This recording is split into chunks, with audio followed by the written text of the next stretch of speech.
30 men, 30 men, one prize, the road to WrestleMania. Over the top rope, both feet touch the floor. No friends, no allies, 30 men. It's in January, WrestleMania, no allies, both feet, 30 men. It's a lot of dudes hugging in corners for an hour, 30 men. The road to WrestleMania, the Royal Rumble is sometimes bad. I'm Adam from WhatCulture.com, and here are 10 things WWE want you to forget about the Royal Rumble. Number 10, fluctuating times. The rules of the Rumble are pretty clear. Over the top rope, both feet, every 90 seconds, or 2 minutes sometimes if they're feeling randy. So yes, every 90 seconds a superstar enters the match. These are the rules, the strict rules, that also, as it turns out, don't mean a single solitary shit.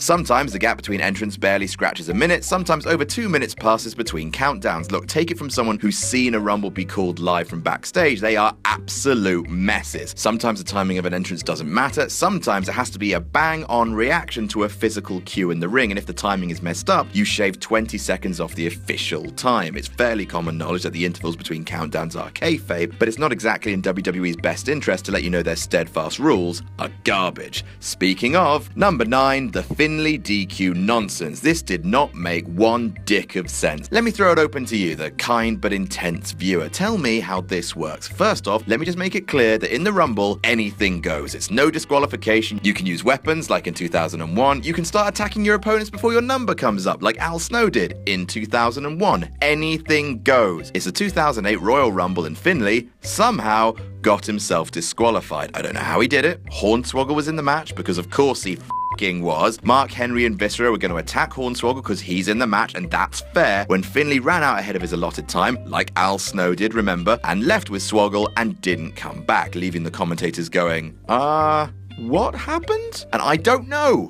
The rules were crapped on severely. You can't get disqualified from the Royal Rumble. All I do know is Hornswoggle never went over the top rope before he left, so he's been in the Royal Rumble match for about 9 years. Good job. Number 8, 1 minute intervals. 1995 was a year of ups and downs. See, everyone remembers that Rumble because it was the year that Shawn Michaels came in at number 1 and was the last man standing, cementing the whole both feet must touch the floor rule as he did so. What people forget, or WWE might want you to forget, is that Rumble was pretty shit. Not only was it severely lacking in star power, Timothy Well, anyone? Mantor? Jacob Blue? Quang? Doink? Jesus Christ. No, he wasn't in it. Not only that, but the match was drastically hurt by the decision to reduce the time between entrances to just 1 minute. You can imagine they thought it might make the match quicker, more exciting, hide the lack of name talent, but it made the match feel much more lightweight than usual, and while WWE liked to champion the amazing endurance of Shawn Michaels entering first and winning it all, the duration of the match was just less than 40 minutes. Number 7, hazing PUDER. Be a star. 3 words that just keep biting WWE on the arse, and deservedly so in some cases. The anti-bullying campaign is great, but when you air a public hazing in front of millions of people live, as they did in 2005, well then,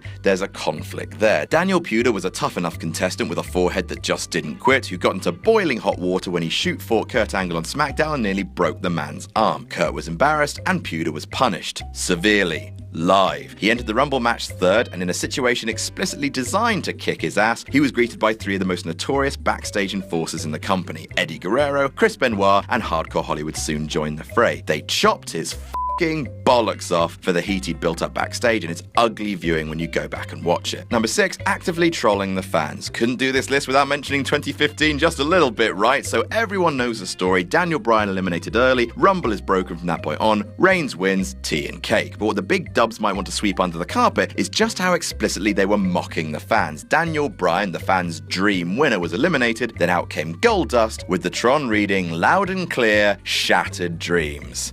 Wow. That's not authority figures coming out and slagging off the fans in character. That's WWE, the company, openly laughing at its audience. And hey, if that's your game, fine, but then turning around and bragging about how you listen to the fans and you do it all for them, no sir.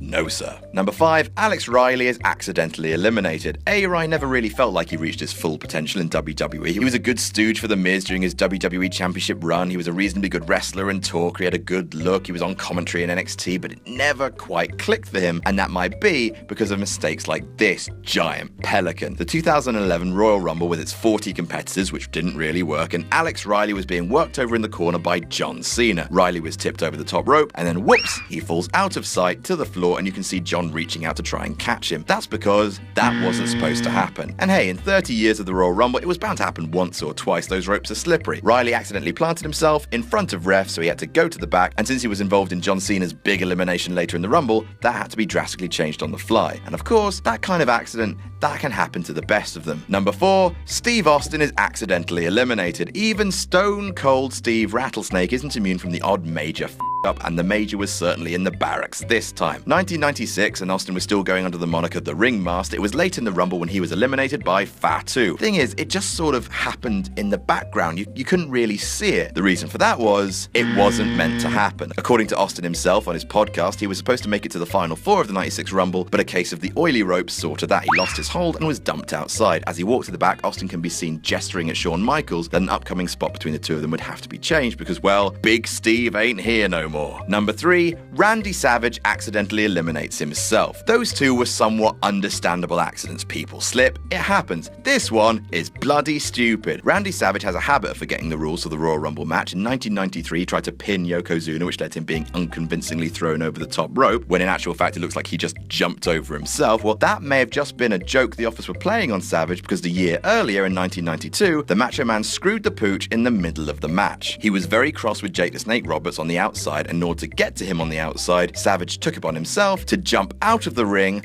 over the top rope, down to the floor. He then went back into the ring and continued the match like nothing happened. The commentators had no idea what to do and scrambled to explain that you had to be thrown over the top rope by someone to be eliminated. Honest, just stop. Please forget everything you've seen. Number 2, Mae Young's boobs. Oh, you unmerciful God. So the Miss Rumble competition, aka Who's Got the Nicest Whammers, was won by Mae Young, who got her big boobs out, boys, big boys for the big boobs out in the biggest heel move of the decade. Apparently she was in a flesh-colored bodysuit, but I am not rewinding to check. The reason why WWE want you to forget about this octogenarian exhibitionism, other than the obvious, is that this act of boob out cost WWE their deal with Channel 4 in the UK. In Great Britain, we all know about Channel 4. It puts on slightly daring stuff. Well, it used to, and now it's a bit tame. In 2000, it made a deal with the then WWF to air Sunday Night Heat and 5 pay-per-views for free per year.